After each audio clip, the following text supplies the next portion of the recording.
Hey everybody, welcome to Paint Club. My name is Andrew. Today we're just going to go over getting started and what it actually takes to get started getting painting. A lot of people have asked me lately about how they can get started and what they need as far as gear and things like that. So I want to go over that. Real quick though, first things first, a little bit about me.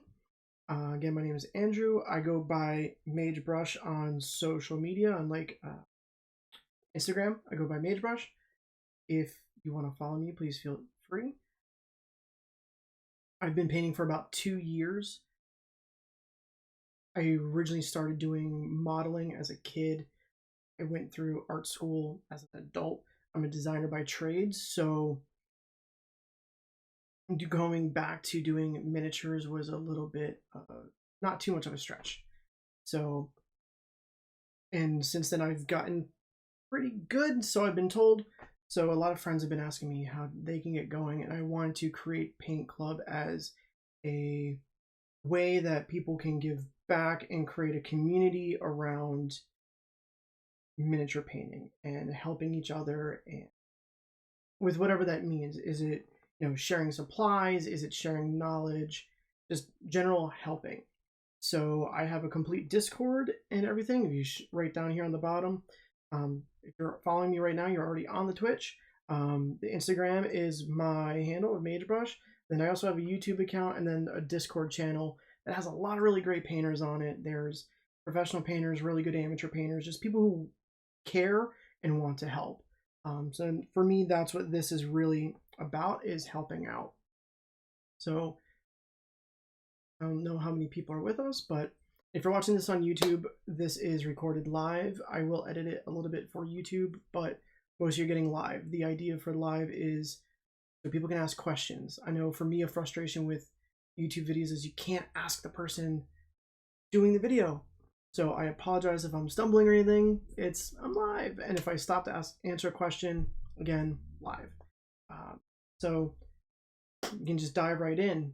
First things first, paints and paint sets. So if you're going to be painting, you're going to need paint. You can get paints from a variety of companies and a variety of places.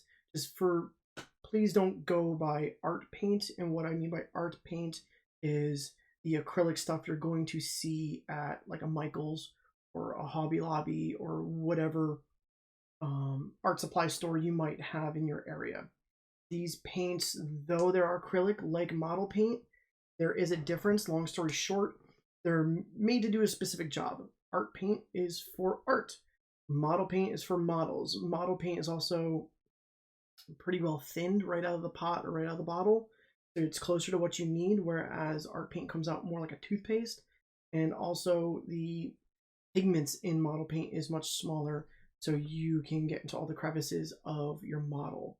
Art paint might leave you losing some detail. There are some sets you can go buy to get started, and that's what this video is about, get starting, and what you're going to need. There are some basic sets from Vallejo, Reaper, D&D, or WizKids, Army Painter, Citadel, or Games Workshop, and then you can do like what I did, was build my own. So I have some graphics that I'm going to pop up here. So the first on deck that I'm going to go through real quick is Vallejo. Vallejo or Vallejo, or however you want to say it. I say Vallejo. If I'm saying it incorrectly, I apologize. Vallejo, I love their paint. If you can see a little bit of my rack, it's mostly Vallejo stuff. Their starting set comes with 16 colors. It's a nice variety, a couple metallics, some basic primaries, some shades, pretty much everything you're going to need to get going. Pretty great. Unlike some of the others, though, it doesn't come with brushes or minis, but for me personally, it's an advantage because you're getting a little bit more for the money. Then you can go pick out your brushes and pick the exact model you want. Next on deck is Reaper. So Reaper has a few different kits that all are going to look like this on places like Miniature Market or Amazon or wherever you can find paints. Some of theirs has brushes, some of theirs has just paint, some of them have minis. So read the descriptions if you're going to go Reaper. And by the way, all these paint brands that I'm talking about are really great paint. I own paint from all these brands. I've used paint from all these brands, all really good. So you're not really losing out in that regard. It's just personal preference. The D&D set, I actually know a few people that have this D&D set. Pretty great. They come with a couple minis. They come with a few paints and a wash, which is really great. And we'll go over washes later. And they come with a brush. So that's a really great place to get going if you want it all in one pack. Same with Army Painter. Army Painter, which is actually the paint you're buying in the D&D set, it's the same stuff. So in this one, you're getting probably the same colors, the same wash, sans the brush, or no, I'm sorry, I lied. You do get a brush in the Army Painter one. You're getting the same colors, same everything. You're just not getting the Nolzars or WizKids miniature in the Army Painter set. If you're looking to do, if you're not doing D&D and you're not doing Pathfinder, you're looking to do Warhammer, then the Citadel starting kit might be the way to go for you. The Citadel kit comes with 13 colors, comes with glue, comes with cutters or snips, whatever you want to call them, and it comes with a brush. So that's a great start, because if you're unfamiliar, Warhammer stuff comes on trays like this, or like if you've ever done model cars or anything like that as a kid, you're going to recognize this style of tray, and you're going to need to cut all the pieces out and then assemble them, which is why the Warhammer kit from Citadel is great, because it gets you the glue and the snips or cutters, whichever way you want to call them, all in that one pack. But if you're focusing on D&D, my humble opinion is the Vallejo. You're getting more colors right off the bat for the same money, and then you can go pick out the brushes you want. I built my own set. So I started with some model paints I had left over from a while ago, and then I moved to Vallejo. And the way I did that was I found a model I really liked. I found a simple brush pack from like Michaels, which are really good brushes. If you go to the Artist Loft ones, we'll go over these a little bit later, but they have the green band on the top. They're pretty decent brushes to get going with. So I just bought a model that I really liked. Like, I think my first one actually was, the first model was this boy right here. He's on my Instagram at some point, but he's my Dragonborn Ranger named Rote. He's the first one I bought, first thing I painted, using testers. It's made more for models, and it was enamel paint, which is not what you want to use. But I bought a couple more minis as I went, and I started buying the Vallejo colors as I needed them. So that way I could buy, because they're like roughly $3 or $4 depending on where you go for a bottle of Vallejo paint. I just bought the colors as I needed them, and eventually I ended up with pretty much the entire game color line. So no matter which way you want to go, those are great starting points and can honestly get you going right off the bat. Beyond painting, you're going to need to know how to thin paint. You want to have a nice smooth consistency when you're painting, so your paint doesn't clump up on your model. You want to have like the consistency of like milk. You can paint with water or flow improver. I use both. I keep water in a little dropper bottle just so it's easy for me. And then I also use Airbrush Flow Improver by Vallejo. There's no real wrong answer. If you're doing water, just be mindful of how much water you're using. Water is a solvent of acrylic paint, so if you use a lot, you're going to ruin your paint. It's going to break up the pigments in the binder. I'm going to actually have more videos as we go that goes way into more depth of paint's chemical structure and color theory and stuff like that, and into more things like primers and brushes and whatnot. But speaking of primers, if you're going to buy a mini from Nolzars or WizKids, like this bad boy, this is a Bone Devil, you're going to buy ones, they say right on your primed, out of the box, ready to go. They actually pretty well are primed and ready to go, with Vallejo primer on it. If you're going to buy a Reaper mini, like this is a flail snail, I'll hold it out here so you can see the contrast of the wall. The flail snail I bought from Reaper Mini, I have it assembled, and I have painted it with Vallejo primer. I like using Vallejo primer. It's pretty good stuff. They have a whole color line of it, so you can kind of cheat on your basing with Vallejo. I like using black or white or gray. Army Painter is also a really good solution. If you have hobby shops by you, they're also probably going to have this stuff. It's Tamiya. It's also really good. Comes in white, like a rust color, a pink for some reason, and then a gray. If you're just starting out, grab gray. It's a good starting point. Black is nice because, and white is nice depending on where you want to go with your colors. If you want your mini to be darker in general, you start out with black because all your paint's going to be a little bit translucent, and that black is going to come through unless you do a lot of coats. Same with the white. Your same color is going to end up looking lighter because you're starting on a much lighter color. The gray is a nice neutral. All your WizKid stuff is going to come with in a gray. So yeah, you can use other things too, like Krylon. You can buy it at like Lowe's. Just be careful with that. It can go on thick and you lose detail. So if you're doing stuff like terrain, like boulders, or if you buy like 3D printed like brick walls, you can use Krylon on that. It'll actually help you hide the stepping if it was done with an FDM or filament printer. But doing them on a small miniature, you're going to lose details. Just because, again, kind of like the art paint versus model paint, Krylon's made for larger things, so the pigments are larger. You end up losing. Some people can get away with doing it. I'm too heavy-handed with spray paint, so I stick with the model stuff because it's generally saved me. Where if I used Krylon in the past, it didn't go well. And your temperatures need to be really optimum for that. It can't be too hot, can't be too cold, can't be too damp out. I just like using the model stuff. I've never had a problem with any of it.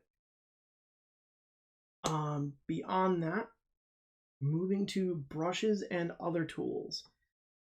This is stuff, some of this stuff is optional. You don't need all of this to get started. It's just, I'm going through things that I use and things that I like, pro and conning stuff. So starting with brushes, if you're going to go buy brushes for the first time, you're going to notice that everything's got different colors and there's different shapes. Not colors, I'm sorry, different numbers and different shapes of the brushes. They're going to go from, you're going to see some very small brushes that say 3/0 or have 3 zeros on them. Those are going to be like the smallest ones you can get. And then you can go up to 0, 1, 2, 3, 4, etc., all the way up to get super big. The sizes go from small to large in that way. Some of them are fractions. Some companies do like inch fractions, like 1/4 inch. Same deal. If you're getting some on your own and you're not buying any in those starting packs, I would recommend a 0 and a 1. Those are the two sizes I use most often. The other frustrating thing you're going to notice, at least I notice, there's no brush standard as far as sizes go. So you can go to Michael's and get a number 1 size brush, and then you can order one online from another company, and then go to an art supply store, a hobby shop. You can buy a size 1 brush from like 6 different companies, and they're gonna be different sizes. It's frustrating, but that's a thing. There's also 2 different types of brushes that you're gonna hear talked about a lot, and again, I'm gonna have a whole video on this later, is synthetic versus sable. You either already have, if you're started looking into painting stuff on your own, or you will hear the term Kolinsky sable tossed around. That refers to a real fur bristle brush versus the synthetic that is made of a type of nylon.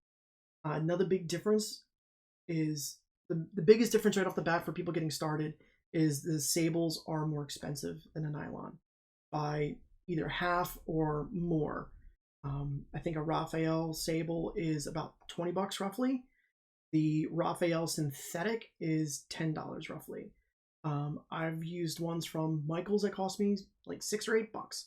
I just bought some brand off of recommendation that were $4 or $5 a piece.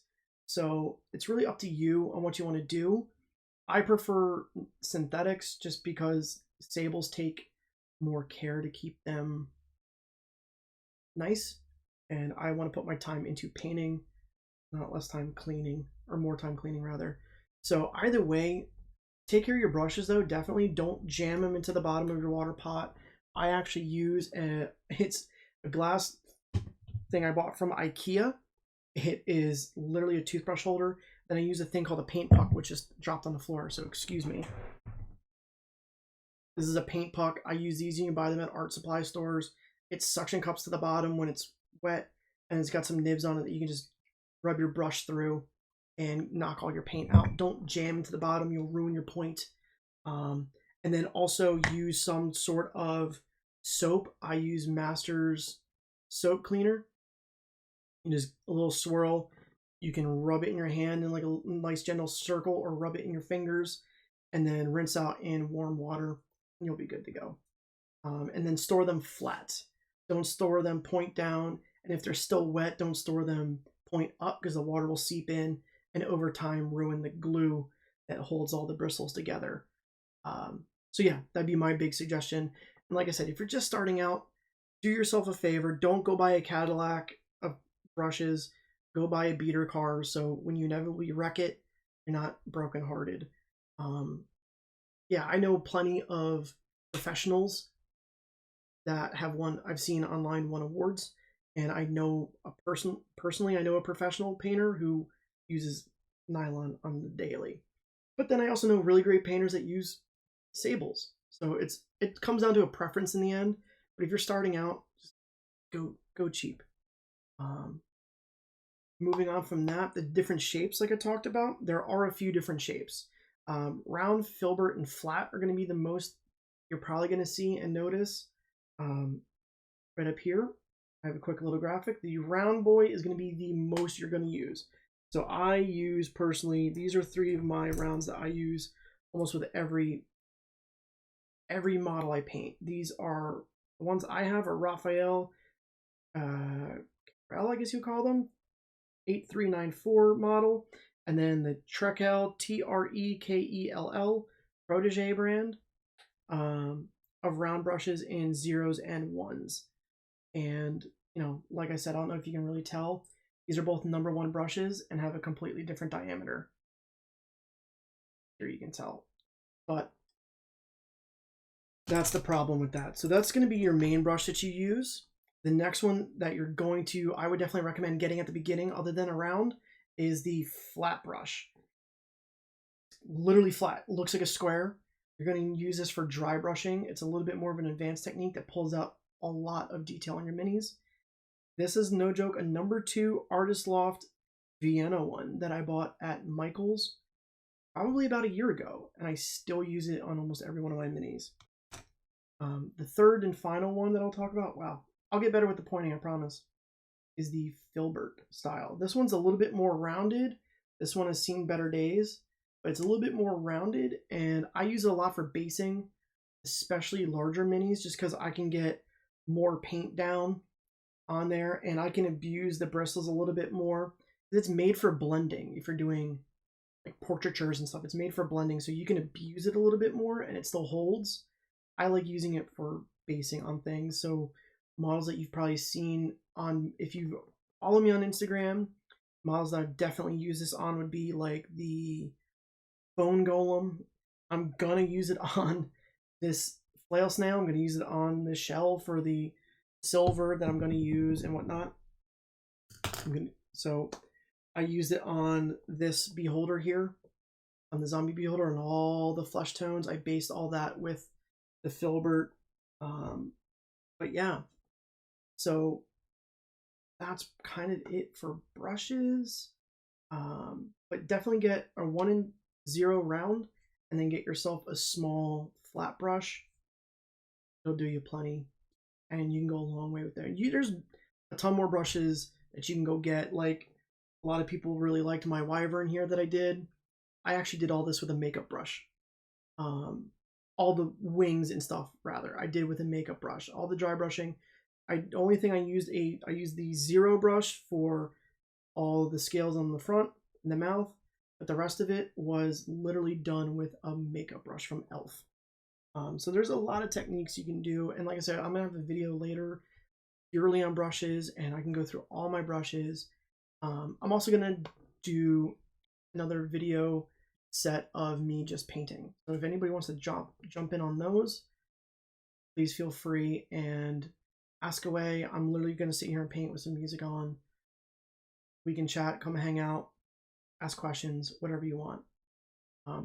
If you're doing Warhammer stuff, back to other things. If you're doing Warhammer stuff, or even if you want to clean up mold lines on your WizKids or Reaper minis or whatever, just get an X-Acto knife. I know Citadel sells a mold line remover. Bullshit, honestly. You can use the backside of your X-Acto knife blade, and it'll go a long way. Just a random basic X-Acto knife or precision knife, whatever you want to call it, is perfect. And it can be your main knife. It'll do you for everything, unless you're doing heavy duty foam, but that's a different thing. Just do me a favor if you do one. The fear of God has been put into me about X-Acto knives from going through art school and hearing thousands of horror stories of knives falling from a table and inserting themselves into one's foot. So please take some like electrical tape like I did here, or masking tape, and make a little flag so when it rolls off, starts to roll away, it'll stop itself.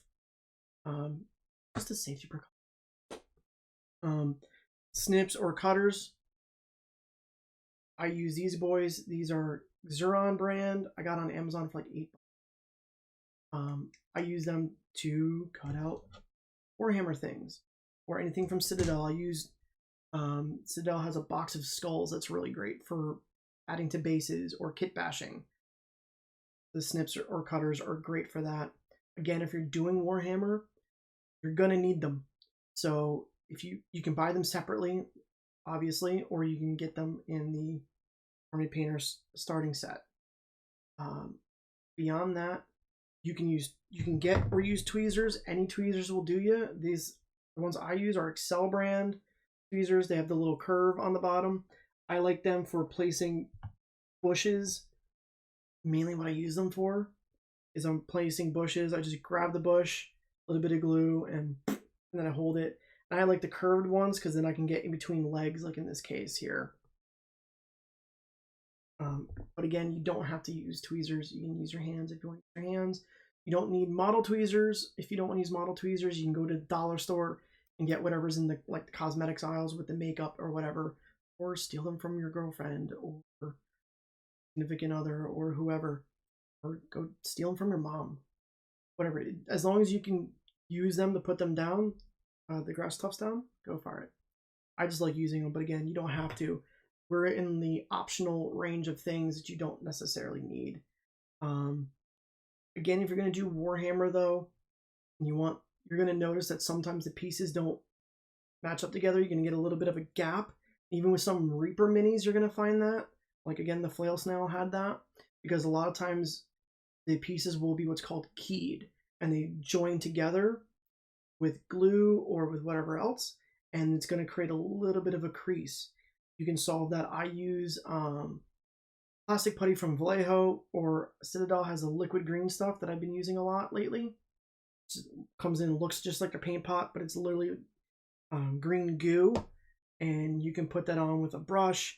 I like putting it on with these little sculpting tools that I got at Harbor Freight. It's a hardware store we have here in the States, at least in my area. It's cheap hardware that's gonna break if you're using them heavy duty, but sculpting stuff is awesome. And I got 6-pack that are dual ended for I think like $4. Same with files. Harbor Freight has a nice little file set, again, like 6 for $4. You don't have to buy everything from Citadel or everything from Army Painter. You can go what's cheap. Like I use emery boards from Target. They work to sand things off. You can also, if you go to hobby stores, they will also have these. They're little sanding sticks. It's basically sandpaper, flat sandpaper. They're nice. Emery boards work well too. Whatever works for you. It's really up to you. I kind of moved away. I like using the files and the sculpting tools, but again, that's me. Next on the list is the holders. There's a variety of ways you can do holders.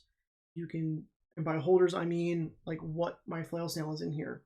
I use poster tack to put them on a soda bottle cap, and that way I can change minis in and out with only having a couple holders.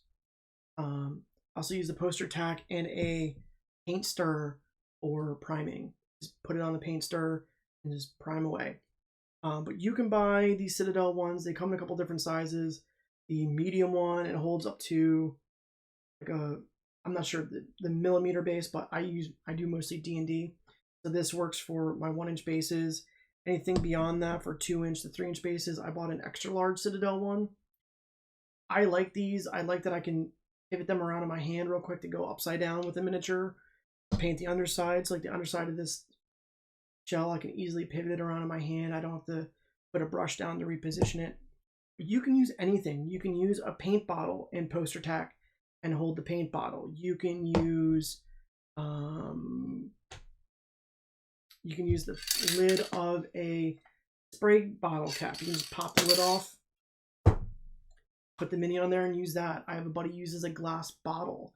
You can use pill bottles. That's another old way of doing things, is a pill bottle.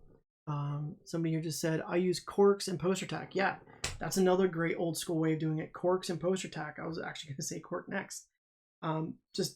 Yeah, basic blue poster tack and anything that's comfortable in your hand. I was even looking at a hobby shop one time. It was a more of crafting store, and they had, it was around Easter time, they had wooden eggs that had a flat bottom to them. I was really debating about buying one of those because it felt nice in the hand. I like the way the Citadel one sits in my hand. That's the only reason why I really use them. I also have another one here that's really cool. Forget the manufacturer. I can look it up later. But they had a Kickstarter a while ago, and I can hold it, and the top spins. So if I were to glue a mini on here, like, it's not glued, but it's an old Zorn I did. But I can sit and rotate the mini around, which is kind of nice without having to reposition my hand. So, I mean, it's really up to you. I mean, I also like using Vallejo thick mud on my bases. It's an aggregate with a PVA. It wasn't quite ready to get to that point, but you could use the bottom of this bottle or the top of this bottle. You can use whatever you want. I mean, yeah, cork is great. Cork and poster tack. Just make sure you knead the poster tack quite a bit, because the more you knead it, the more tacky it gets. Palettes, you have two options to go with palettes. I use a dry palette. This might make some people cringe. I use a dry palette. Got a bunch of them in bulk, and that's what I use. I use these primarily because I use Flow Improver instead of water, and I understand that. I also use these because I don't mix my colors. I am terrible at mixing colors, which is why I have so many color options. If you're mixing colors or you're doing a long painting session, like if you're doing a huge bust or something, a wet palette is great because it has the water underneath a piece of like parchment paper, so it gets your paint pretty well wet and naturally thinned that way without really needing to add a bunch more water to it. And you can close it and you can open it up the next day and your paint is still good. Where on a dry palette, your paint's bad. I pretty much know once I'm done using a color in one of these little pots, it's done. I know that it's what I like doing.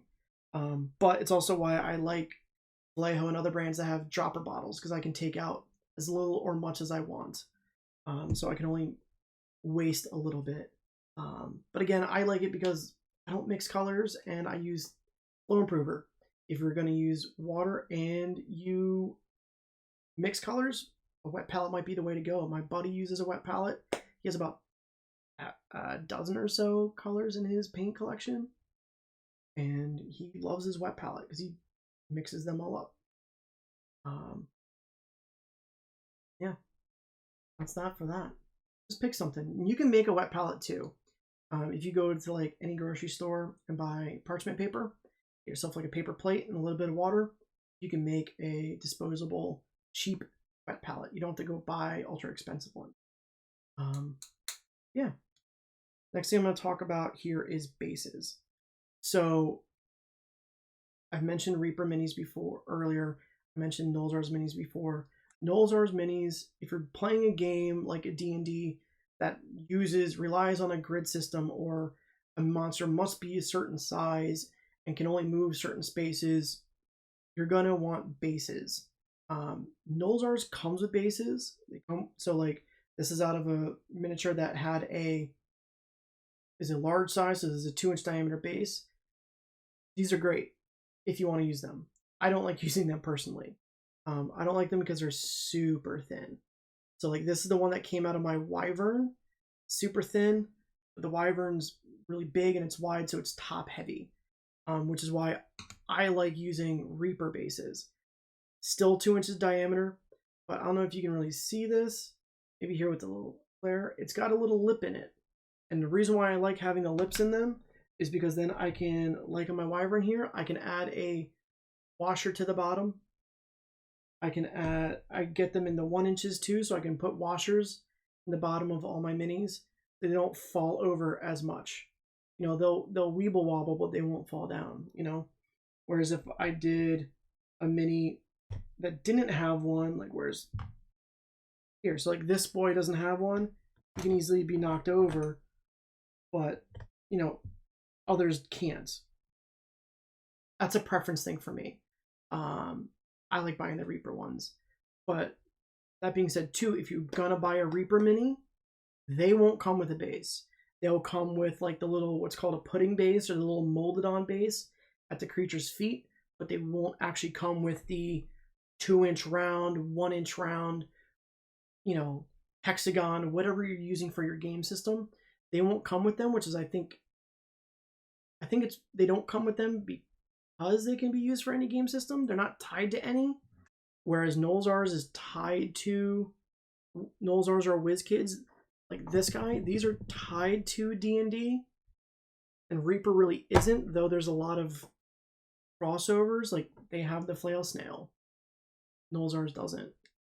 But just be wary of that if you're going to buy Reaper minis, they're not going to come with the shaped base you might need for your game system. But they do sell them. They sell hex bases, square bases, round bases. You can get them in packs of like 6. I just buy a few packs at a time because I burn through them. And then don't throw the wafer ones away if you decide not to use them, because you can use them for really cool stuff. So like if you cruise through my Instagram, you can find a couple terrain things I've done recycling these.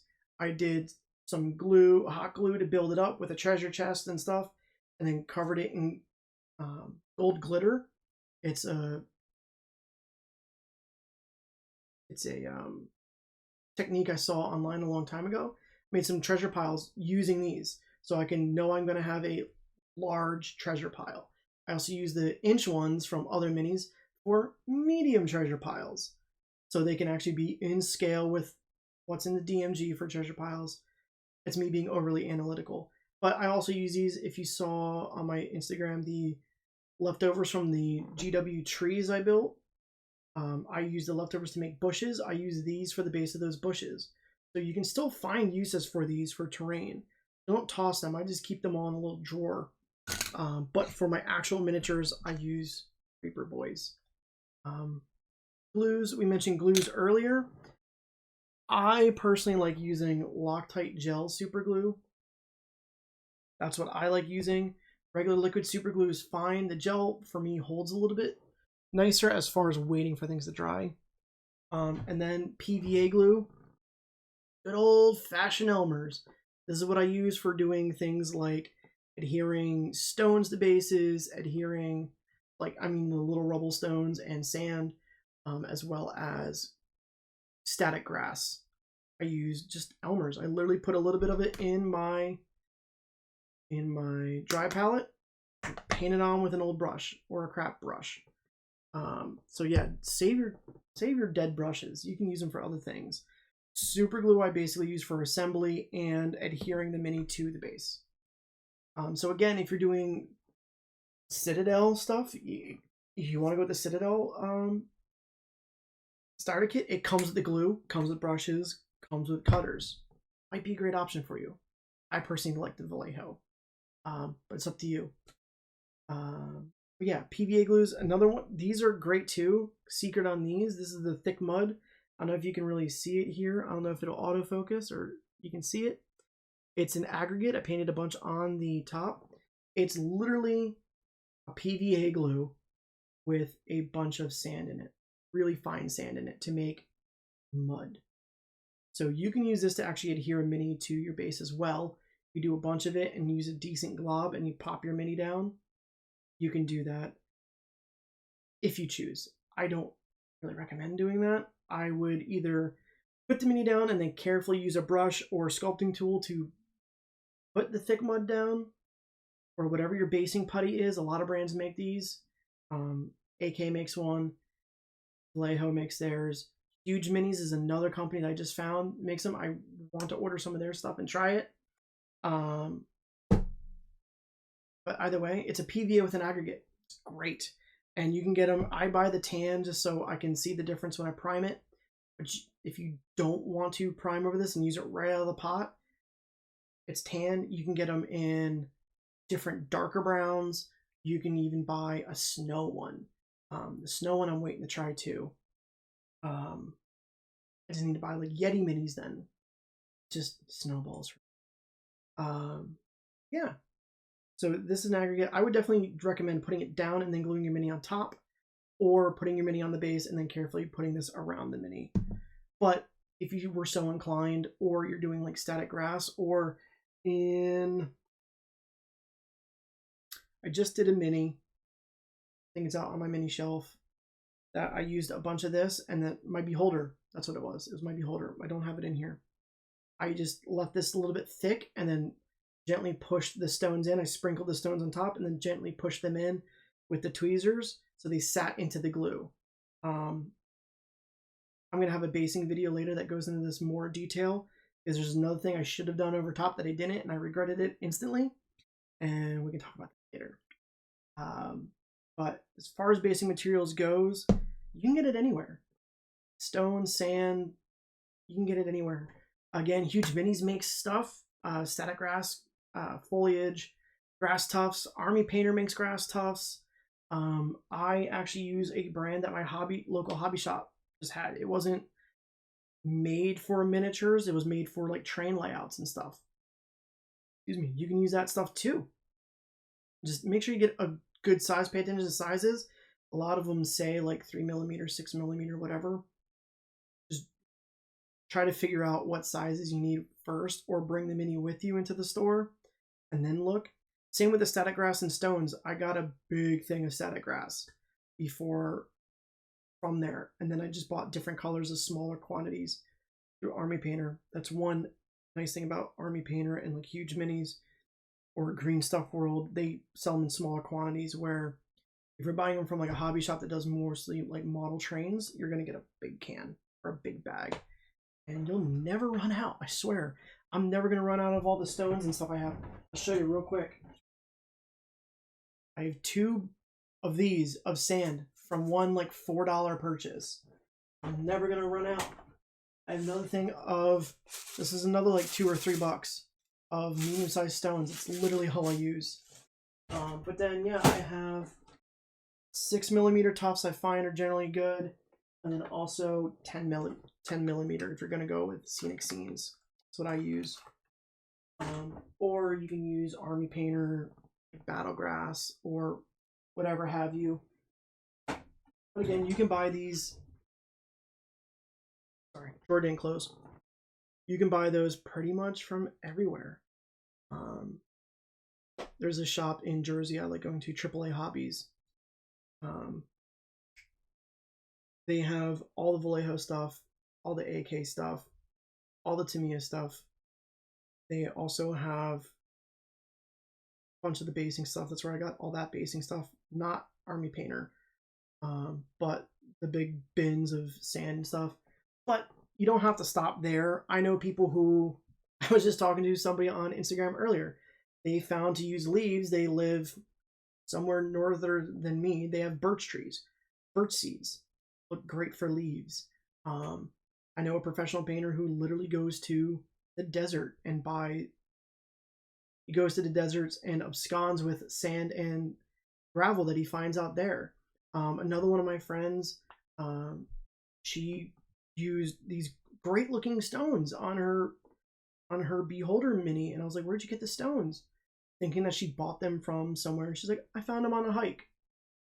So I mean, you can find stuff anywhere. It's basic materials. If you're gonna go outside though and buy stuff, I would definitely recommend washing it thoroughly.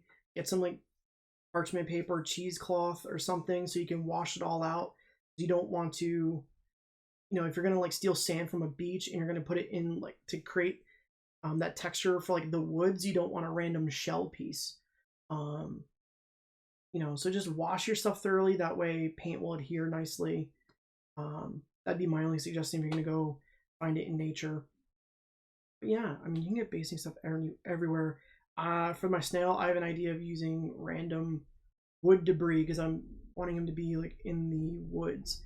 And I have some wood popsicle sticks and coffee stirrers. I think I'm gonna take some pliers, break them apart, and then use an ink to stain it, or a contrast paint. I haven't quite decided yet, or a wash.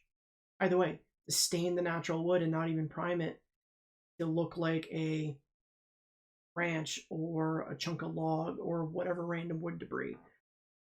So, I mean, get creative with your basing stuff. You can use a lot. A lot of people use sheets of cork to create stone. The wyvern here, this stone, upper stone part, I don't know how well you can see this, but on my gram you can see it better. The upper stone part is actually part of the mini. This bottom part here is actually some foam. It's XPS foam that I sliced thin. You know, so I mean, you can get creative. This base has all those stones that I just showed you. This also has the Vallejo thick mud, and then I inserted some skulls from Citadel. Get creative with it. Last but not least, to get started, you're going to need minis. 3 main sources you're going to go, or 4 main sources: GW or Games Workshop for your Warhammer stuff, WizKids or Nolzars for if you're doing primarily D&D. They have a lot of great stuff. Like this is a Bone Devil. I have cannons on deck I need to paint.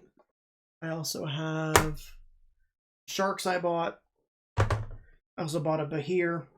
You can go to places that do 3D printing. And if you need a source, I have a few really good dudes that I'm buying 3D minis from. 3D printed minis rather from. You can buy those there. They have monsters, they have PCs, NPCs, a bunch of stuff there for some really great artists that are putting their stuff out there for sale.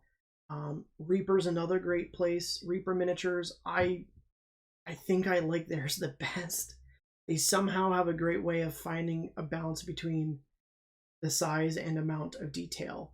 Where I find some WizKid stuff too much detail on like PCs.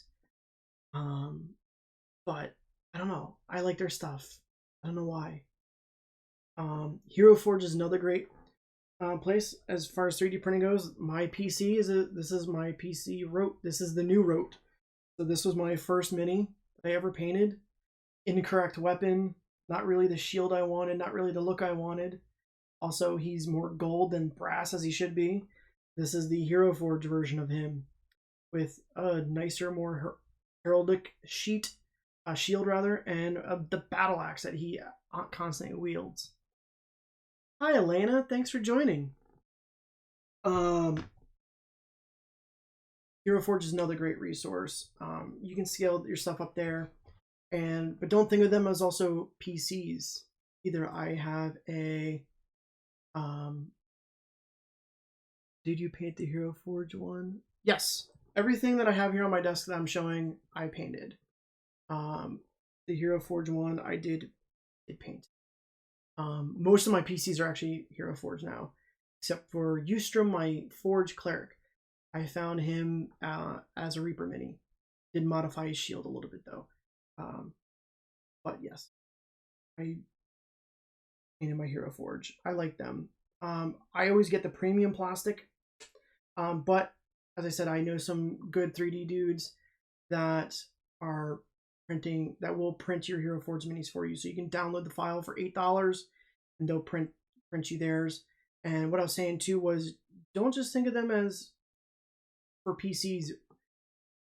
You can make NPCs on here. I have a couple NPCs that I am looking to get printed later in life once I need them for my game that I designed in Hero Forge.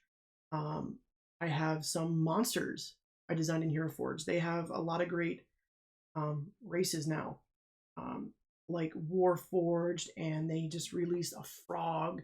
They have lizard people, kobolds. So if you have a really striking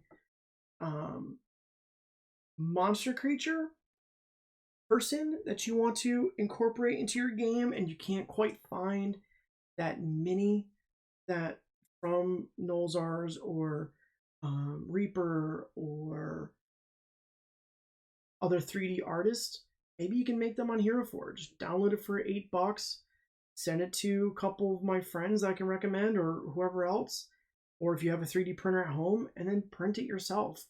I actually just did this earlier.